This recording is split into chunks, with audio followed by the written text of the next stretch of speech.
Hello and welcome. I'm Parmdeep Verdesha. I'm a full-time property investor based in the East Midlands in a town called Leicester.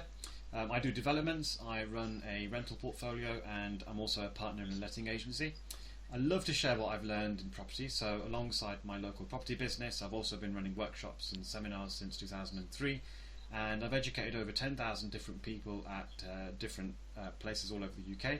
And I've also written a best-selling course on finding below market value properties called Success Through Property. Today I'm really pleased. I'm talking to Simon Wilson. He's gained a lot of fame in recent months, as we'll talk about in just a second. And really fascinating, exciting guy. He's done some really amazing things. We've known each other from 2012, which we'll talk about in just a sec. And what I wanted to talk to you about today was getting on with people, how to gain that invaluable skill that we all know is critical to being in business. And so that's what Simon's going to talk about. That's what he's an expert in. He's done some really amazing things from that skill he's got.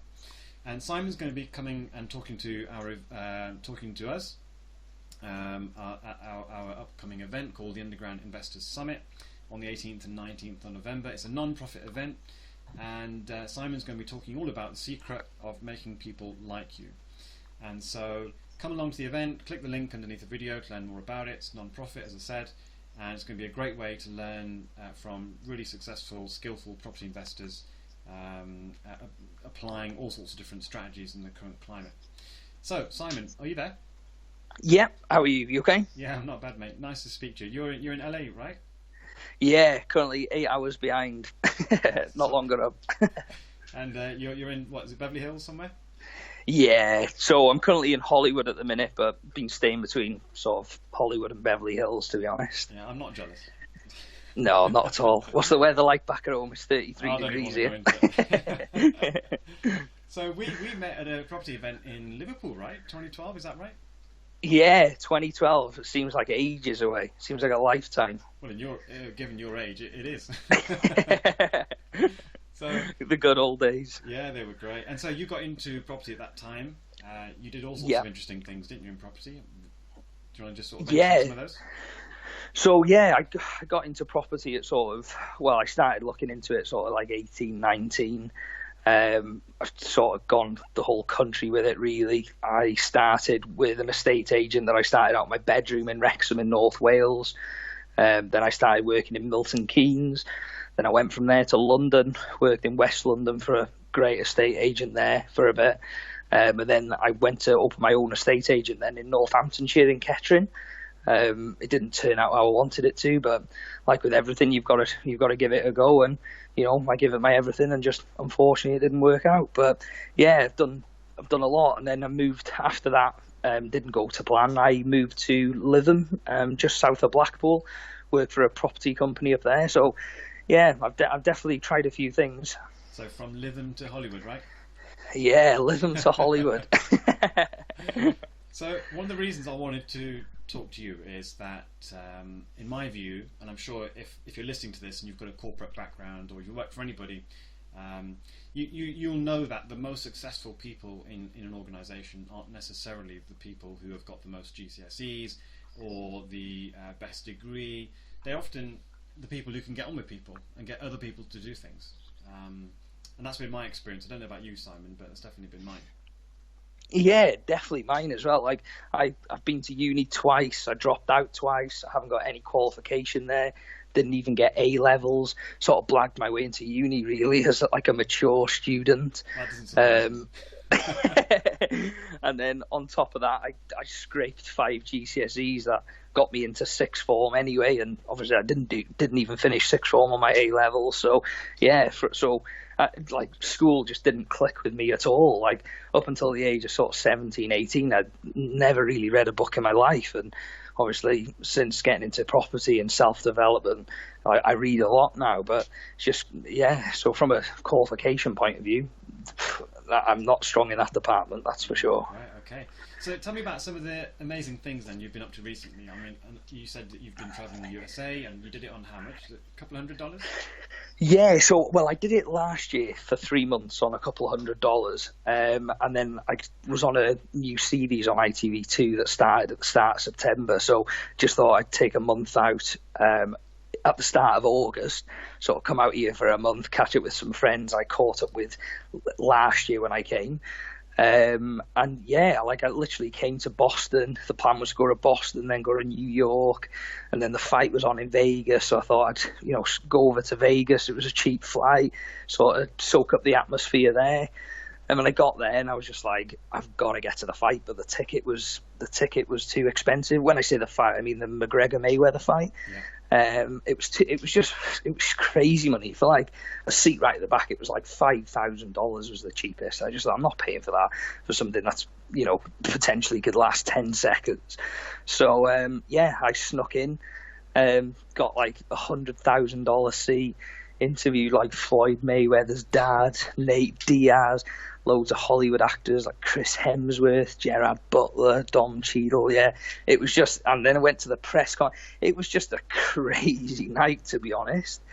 And then off the back of there, I got contacted from some companies in LA, so I flew over to LA for meetings, and then it's just gone from there, to be honest. Since being in LA, snuck into the Emmys, like mixing with people like James Corden there. Then I got invited to the James Corden show.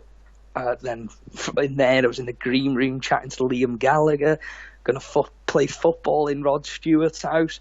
It's just been one thing after another, to be honest. It's been absolutely crazy. So my flight back to the UK was supposed to be on the 4th of September, and obviously we're at the end of October now, and I'm still here. So yeah, hopefully, like obviously I'm coming back to the UK for the event and things. So yeah, it's been a crazy few months. That's crazy. Great. Well, good on you, mate. Thanks, mate. Appreciate it.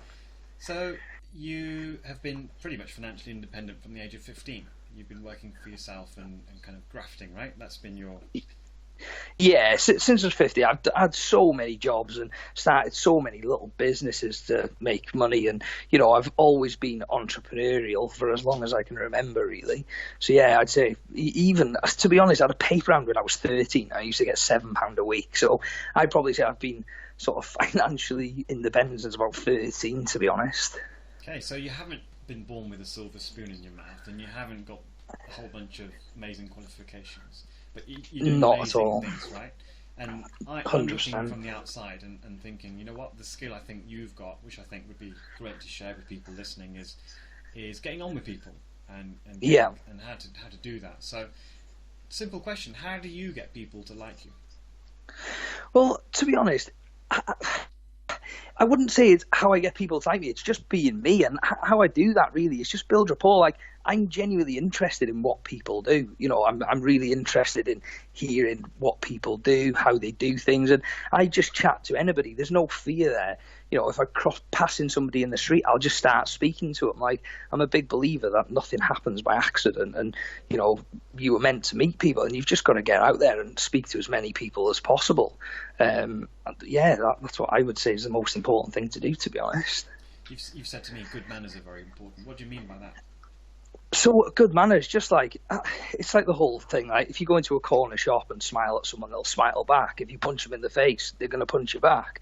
So it's how you approach things. It's like sneaking into these events. It's like, how I did it really was, I'm just being nice to people. I'm not going in there and being blunt with them and saying, oh yeah, how do you get in? I'm going in, how's your day? Flipping heck, it was Vegas. It's really hot today. How are you coping in this thing?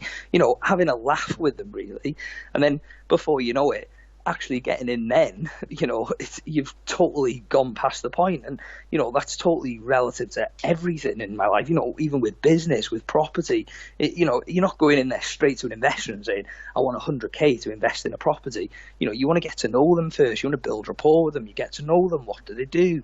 And just go from there, really. And I think that's the most important bit. Yeah, I really want to emphasize this because for a lot of people listening, they are getting into property and they've got to be able to get the deals in. They've got to be able to get investors to grow that property business that they're working on. And with this skill, you can do that. You can get to definitely. You can get to know investors. And we were talking a second ago about how the position you're in now, you don't even need the resources because if you've got the skill to, you have, right? You mentioned that. Yeah, that land 100%. That you're looking at, for example. Yeah, so just like from meeting one guy in Beverly Hills and just chatting to him, you know, not even about any business thing at all. He then goes to look at a property deal for himself. I end up going with him. We look at the piece of land together. You know, I get interested because I've always had that property spark. And then I start speaking to him that I've got connections in London and things like that. And before you know it, you know, we're looking at funding it together. So I'm not even out here for anything property related at all. But it turns out that there could be a $16 million land deal on the table. So it's just crazy where things like that can lead to. You're not putting that money up, right? Somebody else is. I wish I was putting that money up. I wish I was living there as well. Well, that's really good. So what mistakes do you see people making when they're trying to build rapport and get along with people? To be honest, if I'm honest, the biggest mistake is not actually trying in the first place. It's like my biggest thing. I put myself out there. I speak to people. And yeah, obviously there's the good things like speaking to that guy and obviously looking at the land deal. But there's a lot of people I meet who I don't get on with, but it's a numbers game. The biggest mistake people do is they don't even put themselves out there to even meet those people. The more people you meet that you're going to be able to do something with, that'll become friends, that'll, you know, you just don't know. I think a lot of people are scared of rejection. Yeah. How do you deal with that?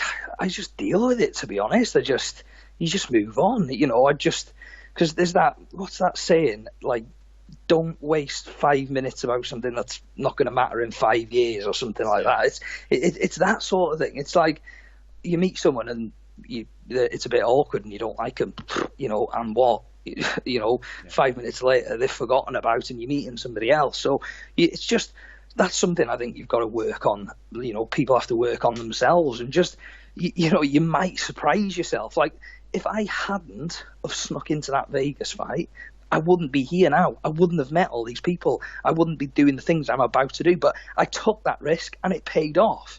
But I've taken loads of risks in the past and they've not paid off. But again, just keep taking those risks because I'm a prime example of it will pay off. It's just persistence. Do you also think it's something to do with youth and how you're more willing to take risks? And as you get older, you kind of, I don't know, become more fearful about taking risks?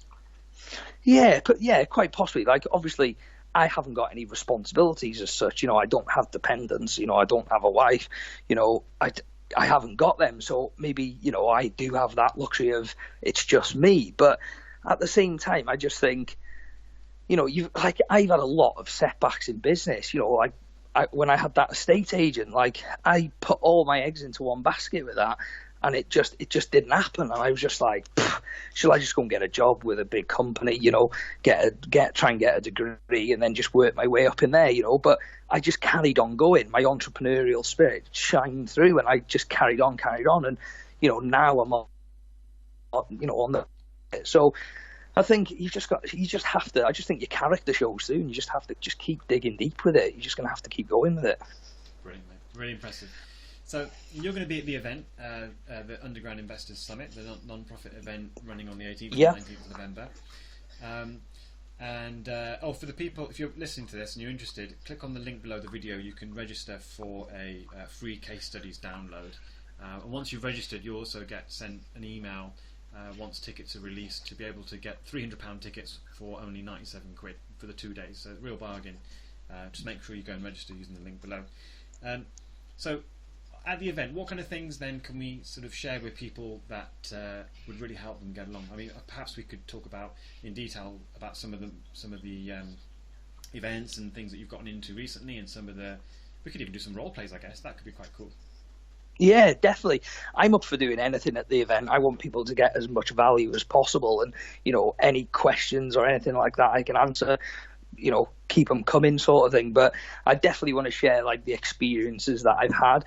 You know, not just sneaking into these events, but you know, people like these celebrities that I've met, and you know how I've spoken to them, built rapport, but also how that relates to my property journey and you know how that went as well. So I just want to speak about everything and see how I can help people the best, to be honest. Will you be willing to sign autographs? Yeah, that'll be an additional fee for that. Brilliant. So make sure you come along to the event. It's the only event where you're going to find the top property experts sharing what they're doing in their businesses, and really kind of going through practical led examples. That's one thing I wanted to do with this event and make it different from others. I don't know about you, Simon, but I really learn a lot from just practical examples. How did someone do something? Break it down for me. How did you raise the money? What paperwork did you use? And my success has been down to actually often just taking somebody else's strategy or idea that's working for them and just doing it myself in my area. Yeah, 100%. Reinvent the wheel, right? Exactly. And to be honest, how I started in property in my entrepreneurial career was going to property events like this. So yeah, it's going to be interesting to come back to one again, because I haven't been to one for a while. Good stuff, mate. You got to promise me not to sneak into ours, though. I can't make any promises about that. Brilliant, mate. Nice to speak to you. And, lovely to speak to you too, mate, and look forward to seeing you at the event. Great. All right, mate. Take care. Cheers, mate. Bye. Bye.